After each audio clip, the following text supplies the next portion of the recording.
Agradecer ao pastor Ivan pela confiança, pelo convite, e agradecer a Deus, em primeiro lugar, pelo privilégio de conhecer novos irmãos e de estar aqui não tendo nada de mim para vocês, porque eu sou apenas o vaso que Ele escolheu para estar aqui à frente, para que todos nós recebamos da sua palavra. Amém? Gostaria que você abrisse a sua Bíblia, por favor, no Evangelho de Marcos, no capítulo de número 4.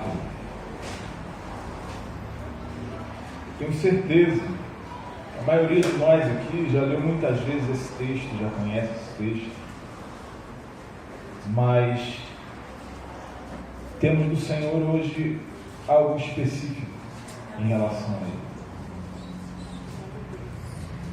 Eu gostaria de ler, que diz assim, Marcos 4, 35. Naquele dia, sendo já tarde, disse-lhes Jesus: passemos para outra margem. Ou, dependendo da sua tradução, passemos para o outro lado. Podemos repetir? Repita junto comigo. Naquele dia, sendo já tarde, disse-lhe Jesus: passemos para o outro lado. Amém. Então, é a isso que o Senhor nos chama aqui hoje, a passar para o outro lado. É claro que do outro lado, esse texto tem várias aplicações. O outro lado pode ser muita coisa na nossa vida, mas hoje especificamente é algo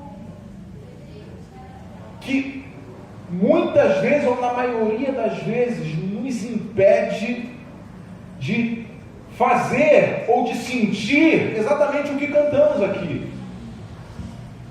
De nos sentirmos no Santo dos Santos, não só dentro da igreja, mas lá fora, onde é mais difícil.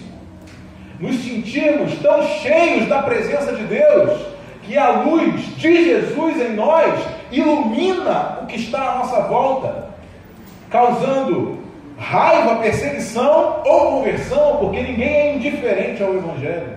É impossível ser indiferente ao Evangelho. Ou pela história inteira da igreja nós vemos, ou o Evangelho da cruz é odiado, ou ele é abraçado.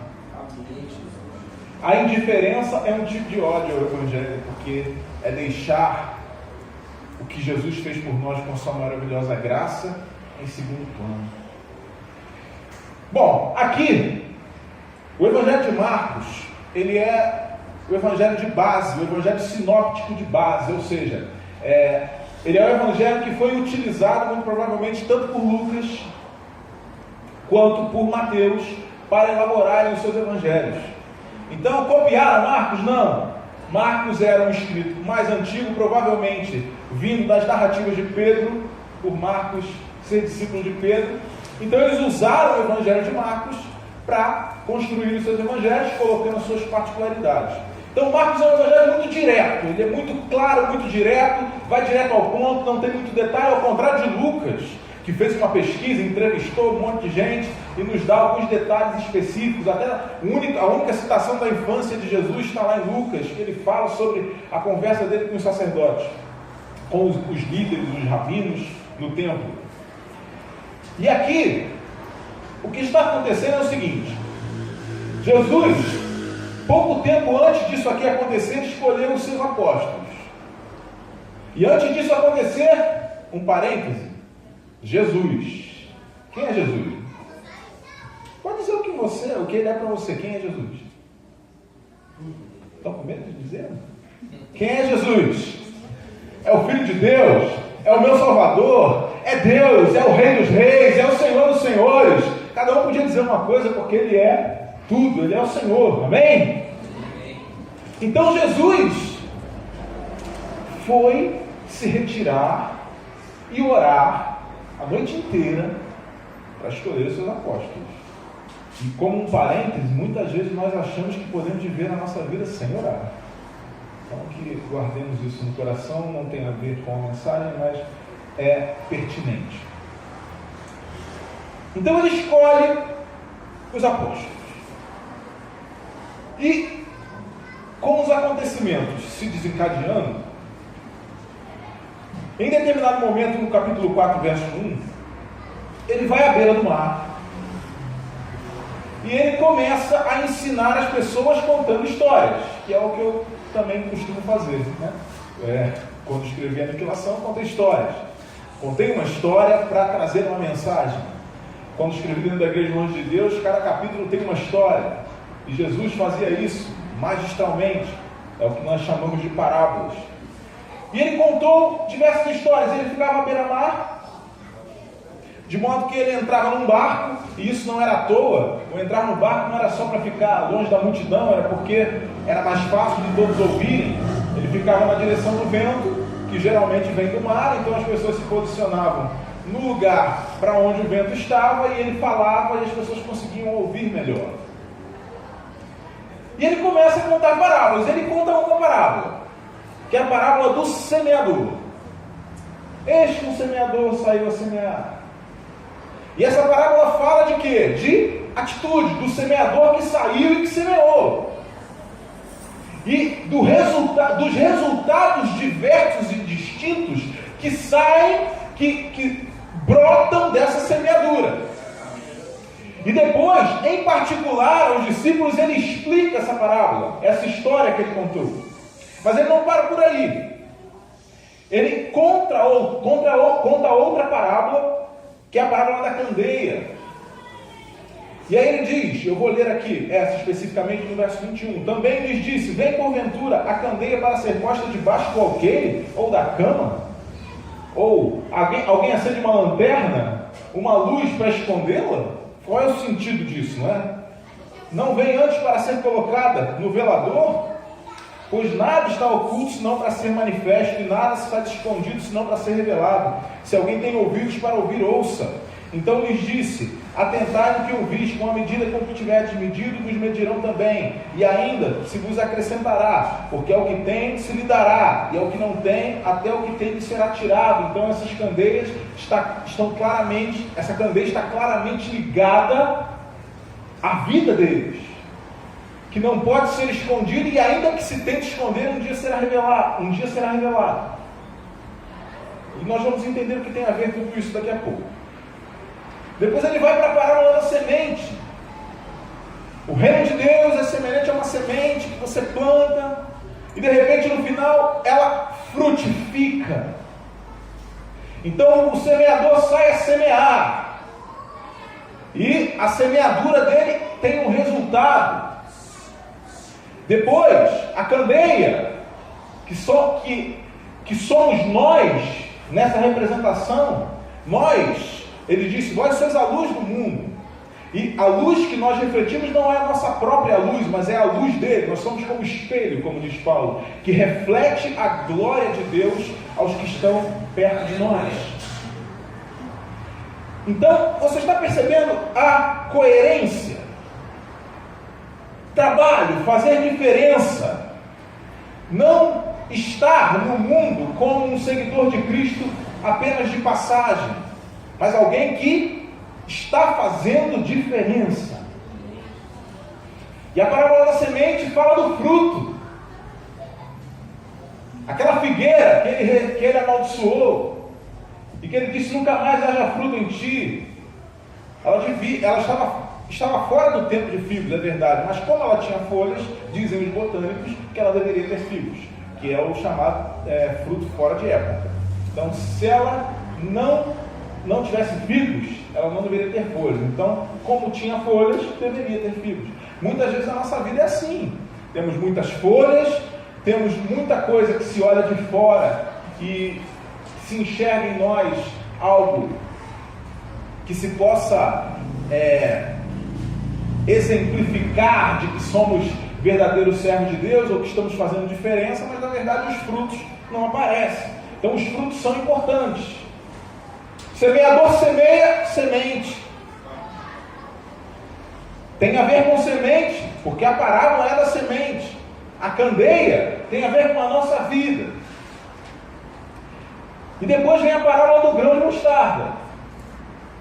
A história do grão de mostarda disse mais: a que assemelharemos o reino de Deus, ou com que parábola o apresentaremos? É como um grão de mostarda que, quando semeado, é a menor de todas as sementes sobre a terra.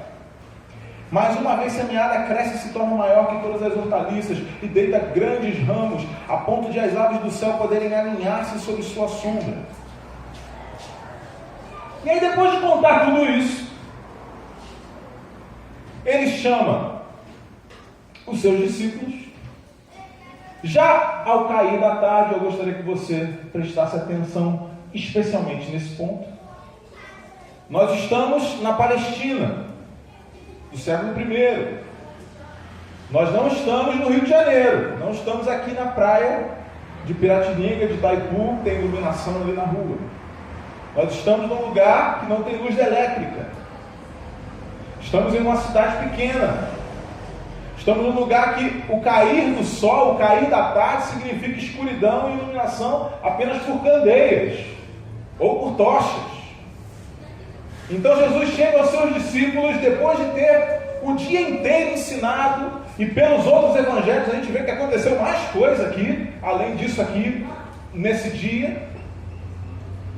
E ele disse: olha, vamos passar para o outro lado. E esse outro lado reservava a eles a aplicação de todas as parábolas que ele tinha acabado de contar. Olha só, é como se ele dissesse: eu contei histórias para vocês, eu expliquei especialmente, agora vamos lá. Vamos ver como é que funciona isso aí na prática. Passemos para o outro lado. E aí agora eu quero fazer uma definição sobre o outro lado, não definição total e literal para o texto, mas como uma revelação de Deus para nós aqui hoje. O outro lado é o lado em que nós não nos conformamos com este mundo. O outro lado é o lado em que nós não nos conformamos em sermos apenas cristãos, mas que não fazem diferença, que não semeiam, que não são uma candeia que aparece, que não são árvores que frutificam, e não importa o quão pequenos nós somos, que como a semente de mostarda, quem dá o crescimento é Deus. Realmente somos pequenos, mas Ele nos escolheu, Ele nos amou, Ele nos chamou. Muito bem. E hoje nós vemos muitas vezes uma vida cristã que se resume ou na igreja, ou com os irmãos, ou numa vida, como eu posso definir, mais ou menos. Nós somos facilmente distraídos por coisas fúteis, irmãos. Olha só,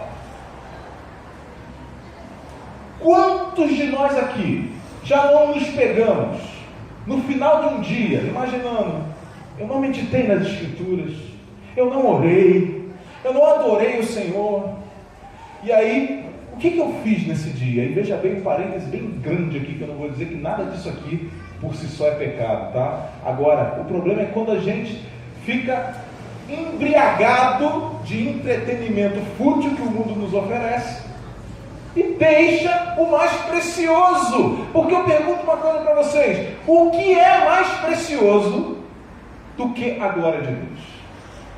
O que é melhor do que a presença de Deus? Se um filme... Ver filme não é pecado, por favor, não é isso que eu estou dizendo. Entenda o que eu estou dizendo para você aqui, por favor, tá? Você pode ver o filme, eu gosto de filme, eu escrevo um livro, como é que eu não vou gostar de filme? O que eu estou dizendo é o seguinte: se eu entro, vou no cinema, vou lá assistir Vingadores, Guerra Infinita, ou sei lá mais o que filme, e aí eu fico animado, que filme legal, que filme bom, gostei desse filme, aí eu vou para a Bíblia, e acho que a Bíblia é chata, não consigo ler uma página da Bíblia, porque eu não tenho empolgação nenhuma. Tem alguma coisa errada ou não tem? Tem alguma coisa que não está combinando com o que a gente crê, com o que a gente canta, com o que a gente professa, ou não tem? Isso faz de nós não cristãos? Não. Isso faz de nós não salvos? Não. Agora, isso faz de nós discípulos que não têm coragem de passar para o outro lado. Que ficam só na teoria, que escutam, que aprendem, que leem, mas que não colocam em prática. Porque quando passaram para o outro lado, coisas aconteceram que fizeram qualquer filme de Hollywood que eles possam inventar ser chato. Porque o que aconteceu agora, depois disso, eles entraram no barco, a tarde está caindo, ou seja, o pôr do sol está vindo, cada vez menos iluminação. Eles vão entrar num mar que na verdade é um lago enorme e vão para o outro lado até Gadara. Jesus sabia, como Deus, o que ele estava esperando eles lá em Gadara. E a gente vai ver aqui o que era. Você deve saber, se você não sabe, nós vamos ver. Mas os discípulos não. Então eles entraram no barco, obedeceram, e diz a Escritura que no meio da travessia Jesus dormia. Ou seja, estava cansado, trabalhou, ensinou, contou histórias, curou, o que ele sempre fazia. E os discípulos, quando viram aquela tempestade, pescadores em maioria que eram, entenderam, vamos morrer. Isso aqui é um temporal para matar. E o barco, irmãos, não são esses barquinhos dos mais baratos que a gente vê hoje em dia, não. É um barquinho. Se você tiver a oportunidade de procurar lá no Google, a gente usa a internet tantas vezes para coisas fúteis, mas tem coisas muito interessantes lá. Procura lá, barcos do século I. Ou então, barcos dos tempos de Jesus. Você vai ver que barquinho que eles entraram em que eles entraram para atravessar aquele mar, aquelas águas. Então, um barco de madeira, um barco pequeno, e foram. A tempestade começou e eles, desesperados, disseram, vamos ler aqui.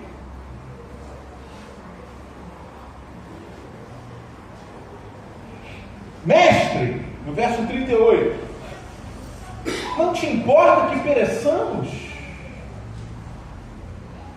Nós vamos morrer. É como se dissesse, vamos morrer, e o Senhor nem liga. Está dormindo aí. E ele despertando, o sol já caiu mais. O vento está soprando. Ainda que tivesse sol, as nuvens já o cobriram. Está tudo escuro. Ninguém enxerga quase nada. Uma chuva danada, um vento, o barco vai para lá e para cá. Todo mundo encharcado. E aí Jesus acorda e diz o seguinte: para o mar. Já começa por aí. Mar tem ouvido?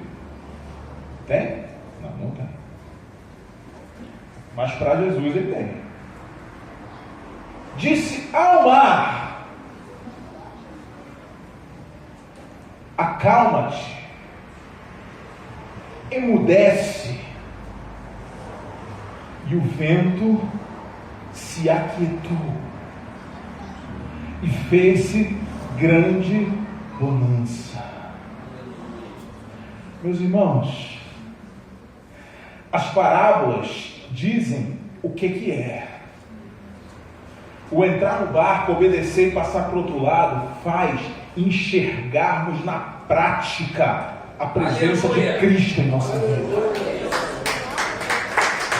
A parábola, no Espírito quadro, olha, é assim. Ele diz, eu ensino por parábolas para que entendam. E esse povo nem assim entende. Ele falou antes aqui. E explicou aos discípulos, então a parábola pinta um quadro. Mas a experiência de ter Jesus no barco e de vê-lo repreender as ondas, a tempestade, o mar, é só para quem obedece e passa para o outro lado. Aleluia! E esse outro lado é decidir, com a ajuda de Deus, em nome de Jesus, a partir de hoje, que a sua prioridade é o mais importante que você pode ter. E o mais importante que você pode ter é o brilho da glória de Deus. Aleluia! Nada é mais importante do que a glória de Deus. Nada é mais importante do que Cristo. Cristo nos abençoa, Ele nos cura, Ele nos dá bênção. Mas Ele é o tesouro maior que nós temos. E ainda que Ele não faça nada por nós, a graça de ter nos salvado já vale nos dobrarmos diante dEle e estarmos diante de Sua majestade e adorarmos, e adorarmos, e adorarmos, e adorarmos tanto que até quando estivermos na glória, continuaremos adorando ao Rei dos Reis e Senhor dos Senhores. Cristo é melhor do que qualquer coisa e qualquer bênção que Ele possa te dar. E Ele pode te dar muito. Ele pode. Mas Ele é melhor. E nada compensa essa experiência de tê-lo no barco. Nada compensa a experiência de enxergar o sobrenatural diante de você, porque você está obedecendo o chamado de Deus. Só que tem um problema. Para isso tem que obedecer o chamado de Deus. E o chamado de Deus não é para você só ficar ouvindo parábola, para você só ficar ouvindo ensinamento, para você só ficar ouvindo sobre Ele. O chamado de Deus é para você entrar no barco e passar para o outro lado. De noite, sabendo, pescadores que eram, sabiam que era perigoso, e você ouve e sabe que é perigoso, mas não interessa, assim como Abraão saiu sem saber para onde ia. Pela fé. Ai, pastor, mas eu preciso de fé. Não tem problema, peça a Deus, porque a fé não vem de nós, é dom dele. Aleluia! Nós, por nós mesmos, não a temos. Não conseguimos produzi-la, mas Ele nos dá e Ele nos aumenta. E nós a usamos e aprendemos a andar por ela. Mas enquanto nós vivemos uma vida cristã, em que orar é difícil, uma vida cristã em que meditar nas Escrituras é chato, e veja bem, eu não estou dizendo que quando isso acontece conosco, já aconteceu comigo muitas vezes, e se eu deixar, acontece de novo. Vai eu parar de orar, vai eu parar de buscar o Senhor para ver se não acontece a mesma coisa. Acontece com todos nós. Ah, isso aqui não está legal hoje, vou assistir aqui um filme, vou ligar aqui a Netflix, vou ver aqui um vídeo no YouTube, vou ver aqui alguma coisa. Às vezes bota um louvor lá que você não está nem entendendo o que está cantando, mas pelo menos diz que botou louvor, só para dizer que está adorando. Sabe como é que é aqueles dias? Todo mundo passa por isso. Você passa também, eu passo. Não adianta a gente achar que não. Só que a gente não pode se conformar com isso, porque assim nós não viveremos a glória de tê-lo em nosso barco. E aí a gente pode, em qualquer situação, mesmo quando tudo parece contrário, mesmo quando parece que vamos morrer, mesmo quando parece que nada vai dar certo, mesmo quando parece que o Senhor prometeu, eu te obedeci, olha o que está acontecendo. Quando menos esperamos, Ele repreende o mar, Ele se mostra. A grande coisa aqui não é Ele repreender o mar, não é a ação física, mas é exatamente o que os discípulos, eles colocaram como exclamação ao verem isso acontecer. Verso 41 diz: e eles, possuídos de grande temor, diziam uns aos outros: quem é este que até o vento e o mar lhe obedecem? Isso é se dobrar, isso é contemplar a glória de Cristo. Aleluia! Isso é ver diante dos seus olhos a glória do Rei dos Reis e Senhor dos Senhores. Isso não é apenas ouvir um louvor. Isso é adorar na beleza da santidade de verdade. Isso não é apenas glorificar a Deus quando as coisas em volta de nós estão do jeito que nós planejamos e gostamos, mas é no meio da adversidade, como Paulo e Silas tiraram um louvor genuíno de dentro do nosso coração, porque ainda que ninguém veja, os olhos na fé enxergam, porque Ele está conosco todos os dias, até a consumação dos séculos, e nós o adoramos, e Ele se manifesta a nós, e não há nada que o diabo possa fazer para tirar isso de dentro do nosso coração. Nada. E quando essa é uma vida de verdade todo dia, quando você decide estar do outro lado, eu não quero estar do lado em que a futilidade rouba o meu tempo, porque tempo não volta, meu irmão. Tempo não volta, tempo se perde.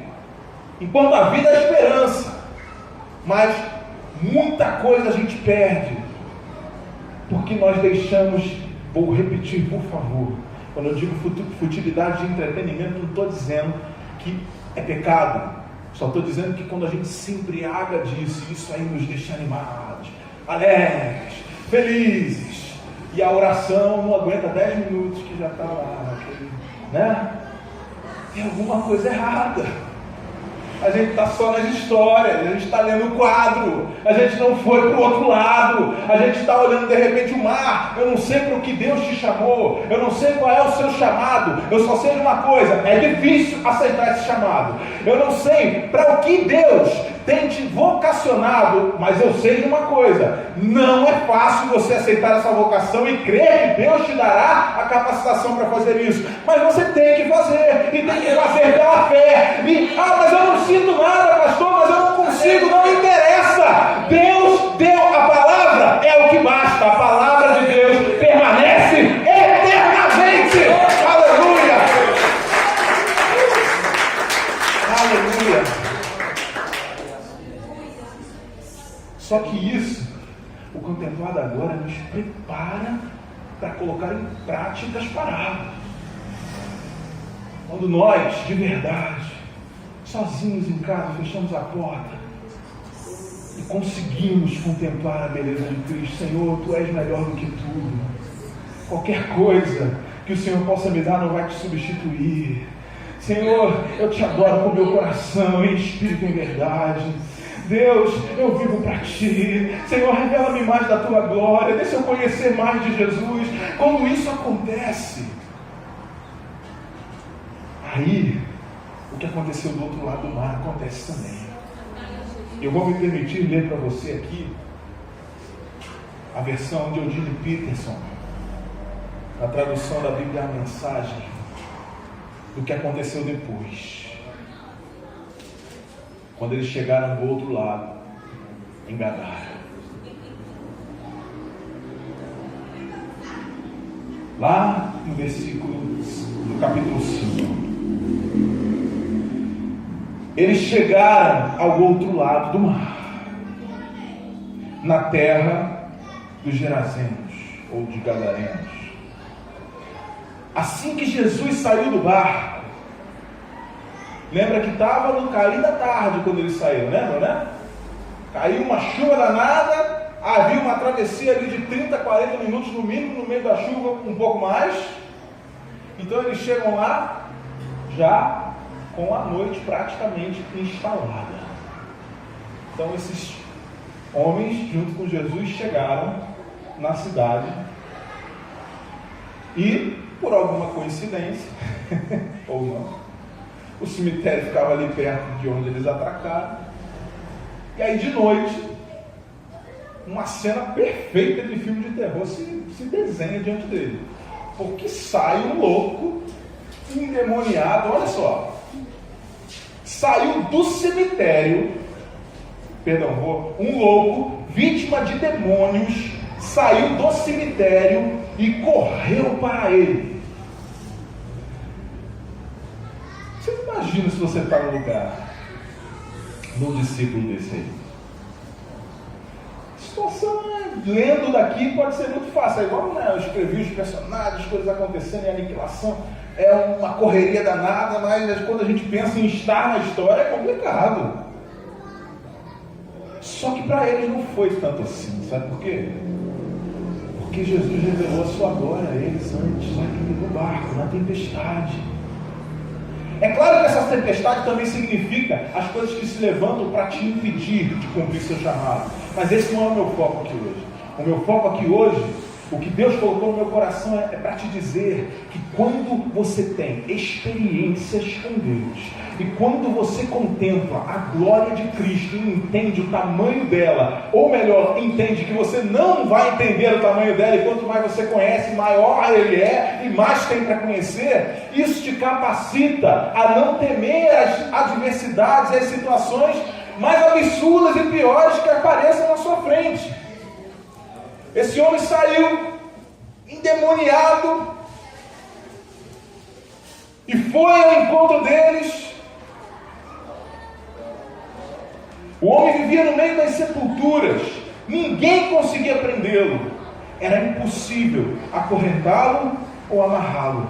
Ele foi amarrado muitas vezes com cordas e correntes, mas quebrava as correntes e arrebentava as cordas. Ninguém era forte o bastante para subjugá-lo.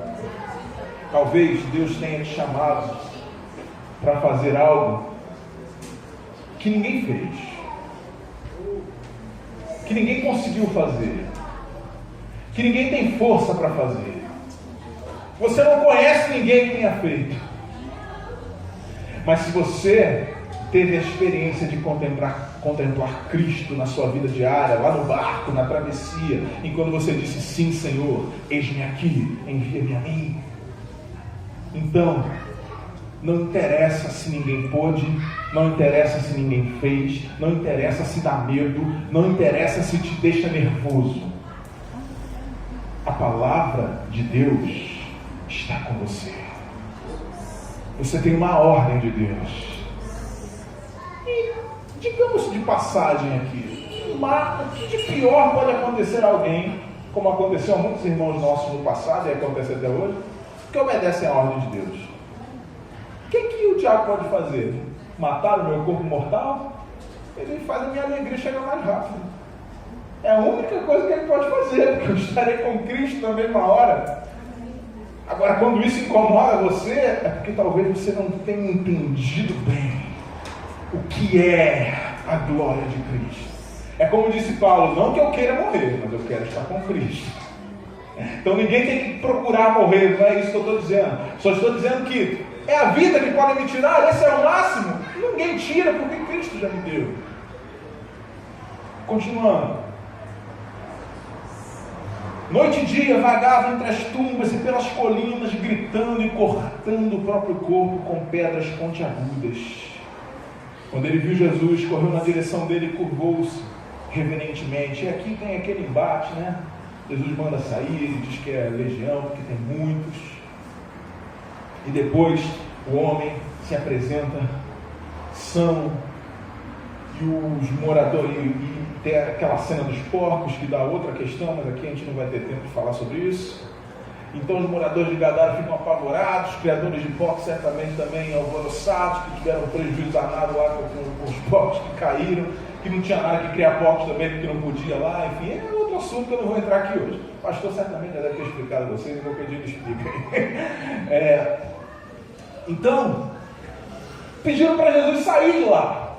Olha, se retira daqui, porque a gente estava acostumado com esse endemoniado aqui, ninguém podia com ele. Esse negócio aqui de vir para cá libertar esse homem, vocês conseguem entender? Isso é meio engraçado, né?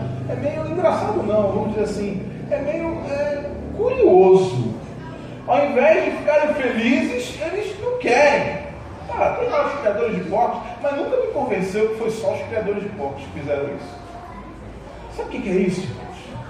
Quando você chega com Cristo e o pecado se dobra na vida das pessoas, as pessoas se rendem a Cristo e elas começam a abandonar o pecado, quem está em volta e ama o pecado não gosta e quer que você se mande dali. Seja no seu trabalho, seja na sua rua, seja em qualquer lugar que você for. Se você chegar lá e as pessoas estiverem acostumadas a viver no pecado e na iniquidade, você chega lá, começa a brilhar a luz de Cristo, começa a colocar para fora aquilo que você viu no barco.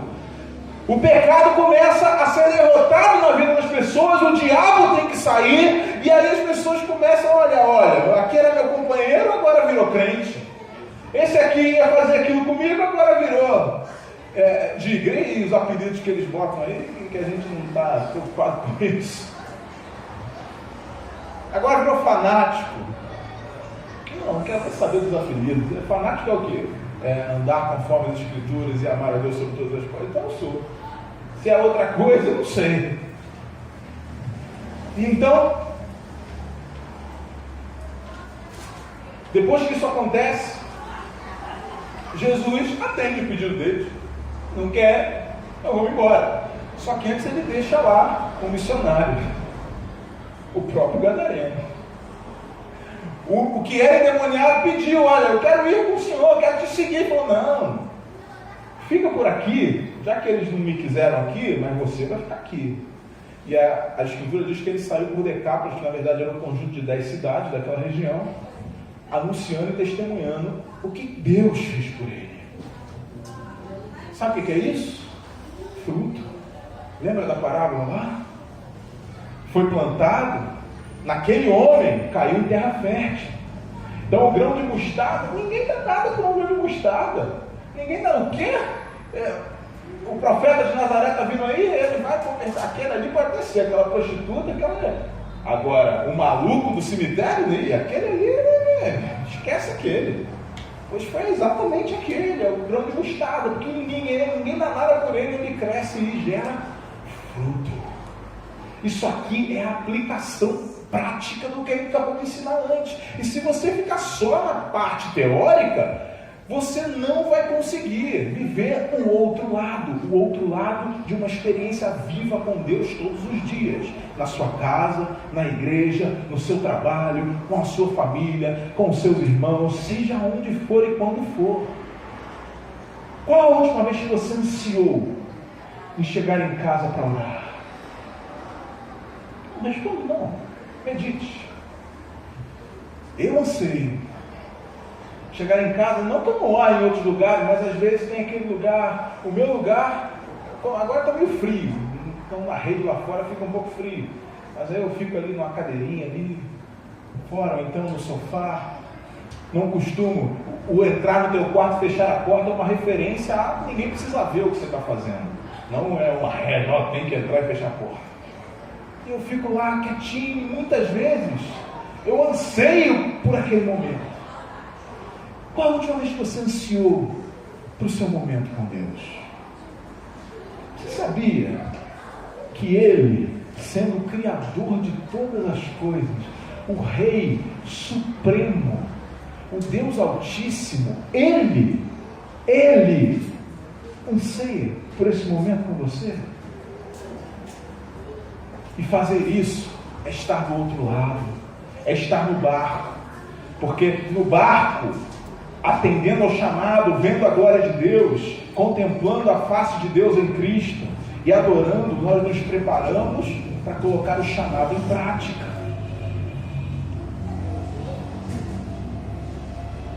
E depois, passando algumas outras situações, ele envia os discípulos de 2 a 2.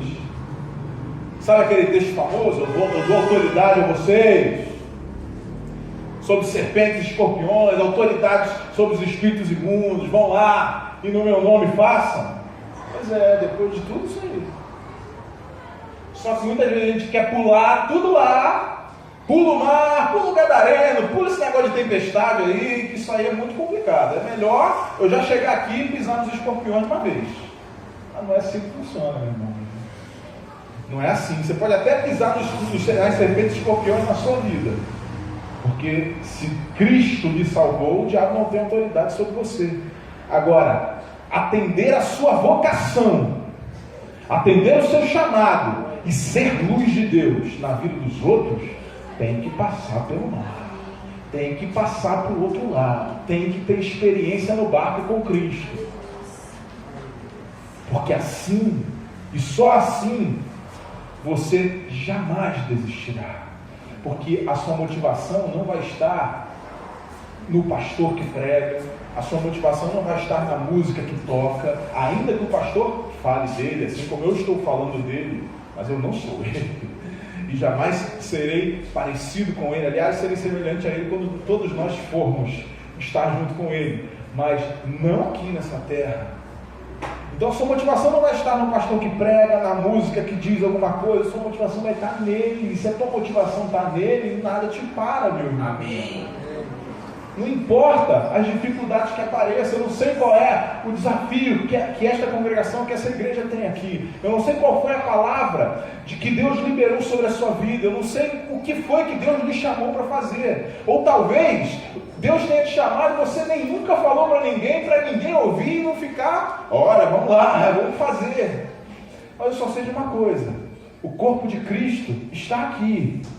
E o que vai acontecer aqui, o propósito que Deus tem aqui, nessa igreja, no seu trabalho, na sua casa, mas especificamente nessa igreja, passa por você.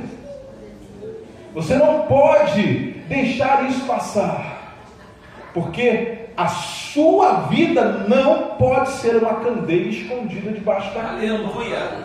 Não pode ser, em nome de Jesus.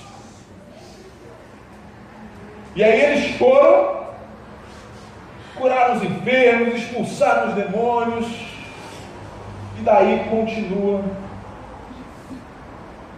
a trajetória dos discípulos por todo o ministério de Jesus, e depois recebem o Espírito Santo depois que Jesus ressuscita, e estamos aqui hoje porque esses homens passaram para o outro lado. Claro, porque Deus os fez passar para o outro lado, mas por que eles fizeram isso? Porque eles não se conformaram em ficar distraídos com futilidades.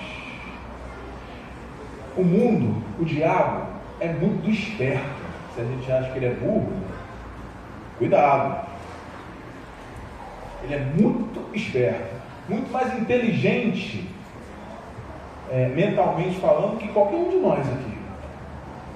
No entanto, nós temos um chamado, nós temos uma promessa, nós temos uma possibilidade de contemplar a maior glória que se possa contemplar em toda a criação. Aí o diabo vai te oferecer um monte de coisas que muitas vezes eu insisto nisso. Beleza, pecados secretos são problemas, você já sabe disso, mas não é disso que eu vim falar hoje aqui, não.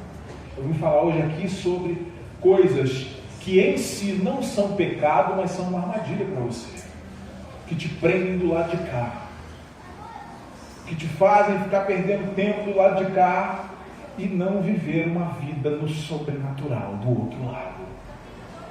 Agora eu pergunto a você: o sobrenatural de Deus, seja sincero com você mesmo, o sobrenatural de Deus está presente na sua vida e você pode vê-lo, ou está só nas músicas, nas pregações, nos livros e na Bíblia que você lê? Isso não vai fazer você menos cristão, menos salvo, nada disso. Agora, talvez seja uma indicação de que você precisa entrar no barco, meu irmão. Precisa entrar no barco. Pastor Ivan, só de dirigir a congregação aqui nesses tempos em que vivemos, está no barco. Quantos estão com ele? Ou será que você fica na margem daqui, ó? Fala, pastor, estou orando por você. Ou seja lá, outros irmãos que fazem outras coisas, que colocam a mão na água, que vivem o chamado para o qual Deus os chamou. Viver do outro lado é não se conformar com esse mundo, é não se conformar com a situação atual das coisas, porque é só olharmos para vermos que esse mundo está à beira de vermos a volta do Senhor. Tudo que o diabo quer, como eu disse antes aqui, para não perder o raciocínio, é te enredar, né, nessas coisas. Uma coisa é sair no shopping, passear com a família uma vez, ter comunhão, ou com os irmãos. Outra coisa é não ter tempo para orar, para meditar nas Escrituras, para trabalhar no chamado que Deus tem para a sua vida, porque você está assistindo Netflix, ou porque aquele seriado está impossível de parar de ver, como eu ouvi de um irmão há pouco tempo. E aí eu fico pensando, será que não devia ser impossível ou difícil parar de orar? Eu lembro quando eu me converti, que eu comecei a ler a Bíblia igual um doido, o pastor fica, olha, pula Levítico aqui, não, eu quero ler, pastor, tá bom, então lê. A gente não quer parar, a gente quer fazer, a gente quer ir, a gente quer mais, a gente quer conhecer mais. E isso não é nada mirabolante não, meu irmão, minha irmã.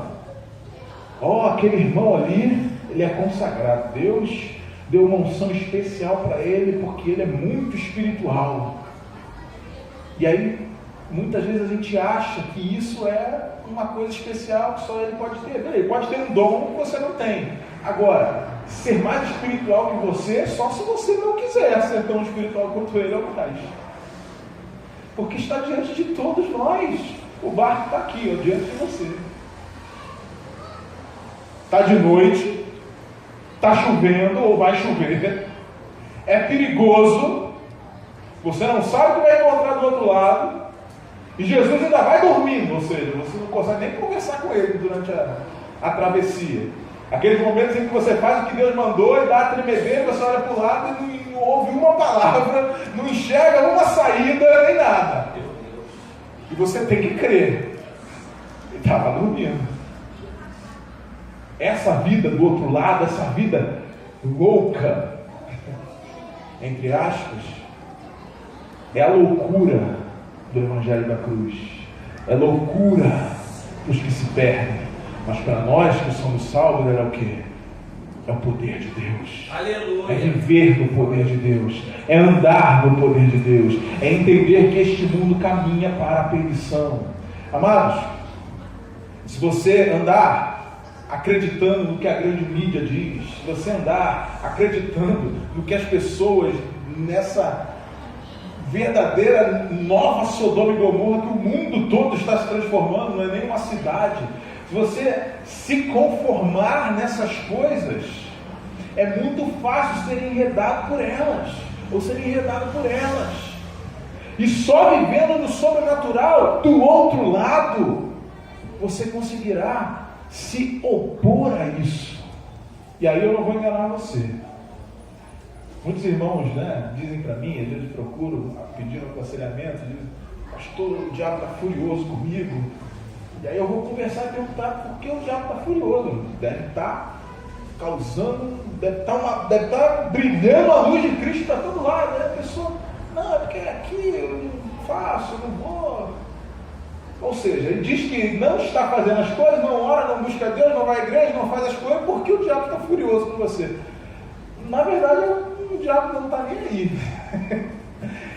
Quem está assim não preocupa o diabo não. Agora, se você passar para o outro lado, aí você vai preocupar. Aí você vai despertar espíritos malignos contra você cada vez mais. Só que Cristo está com você. E Ele não nos chamou para ter medo, não nos chamou para temer. Se você olhar com bastante atenção, fontes primárias de notícias, a gente vê que tem muita coisa estranha acontecendo no mundo. Muitas delas eu coloquei em aniquilação. Quem lê com um entendimento mínimo ali, vai pescar o que eu quis dizer, e a ficção é mais fácil, que a gente diz mais coisas, ninguém vem processar a gente. Tem medo de processo não, mas se o processo proibir o livro, ninguém vem de escrever, né? Então eu gosto de escrever ficção, então as coisas estão acontecendo, irmão. Tem muita coisa estranha acontecendo. E muita gente da noiva do Cordeiro vai ser pega de surpresa com coisas que estão para acontecer, que parecem já estar aqui, às portas, porque ficaram do lado de cá, porque não passaram a experiência de passar pelo mar e de ver a glória de Deus, e não entendem que a glória de Cristo é melhor do que tudo, porque não passaram por essa experiência. Como Jó, conheciam de ouvir falar, e eram até justos, como Jó era um homem justo, mas não tiveram a experiência Experiência que fez ele dizer: agora os meus olhos te veem. Te veem. Então, irmãos e irmãs, o chamado que o Espírito Santo pôs no meu coração para trazer a vocês hoje aqui é esse: passe para o outro lado. Não se conforme em estar do lado de cá. Não se conforme em só ouvir as parábolas. E eu não estou diminuindo os ensinos de Jesus, por favor, no contexto, tá? Não apenas se conforme em só ver os quadros. Seja parte de um deles. Deus te chamou e te capacitou para viver no sobrenatural. Em nome de Jesus. E não tem pecado que se suporte isso. Ah, pastor, mas tem um pecado secreto que me impede. E impede mesmo, é isso que impede. Só que se você decidir e pedir ajuda a Deus e entrar no barco do outro lado, não tem pecado que fique.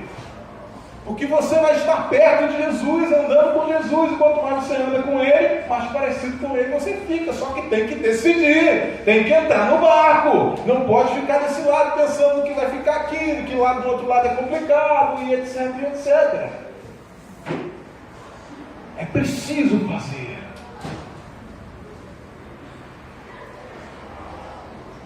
O mundo jaz do maligno. Nós fomos salvos, mas não fomos tirados do mundo. O que seria melhor para nós? Para mim, sabe o que seria melhor? No dia que eu fui salvo, eu amo a minha esposa, amo meus filhos, amo muitas coisas que aconteceram na minha vida, mas o melhor seria o quê? Jesus me salvar e me levar. O que é melhor que estar na presença dele na mesma hora? Se eu estou aqui, se você está aqui, é porque você tem um propósito. E você tem que dar fruto para outros também conhecerem o que você conhece. Mas você só vai conseguir fazer isso, conseguir fazer essa diferença se você crer. E não importa a circunstância. Vou contar um breve testemunho aqui. Quando eu estava escrevendo dentro da Igreja Longe de Deus para a Aniquilação, eu tinha o propósito de entregar. Ele é o primeiro livro de uma trilogia, e eu estava com um problema que eu não conseguia focalizar a atenção nas coisas para escrever. E aí eu escrevi errado muito fácil. Eu sempre escrevi muito bem, então eu não conseguia. E Deus falou: você vai escrever. E eu, às vezes eu escrevi um recado para minha esposa e ela não está errado. E eu fui lá e escrevi, e Deus capacitou e aconteceu. Ou seja, isso é só um exemplo de que você não pode olhar para as circunstâncias, mas para a grandeza do seu Deus. Mas para olhar para a grandeza do seu Deus, você precisa ter experiência com a grandeza desse Deus. E para ter essa experiência, você tem que decidir entrar no barco. Aleluia. E passar para o outro lado. Amém? Então a nossa parte hoje aqui é entrar no barco. Entrar no barco e crer que Ele está junto conosco. Gostaria de pedir que você se colocasse de pé. Em nome de Jesus. E antes de orarmos, a decisão não depende, eu não sei qual é o costume, não vou chamar que você venha à frente, talvez se o pastor quiser depois ele faça, eu não conheço o costume, mas não importa o que você faz no seu coração, a decisão é ir agora. Eu vou entrar no barco. E isso tem que resultar em o pastor Ivan falar comigo daqui a pouco: olha, só entrou no barco. As coisas ficaram diferentes aqui.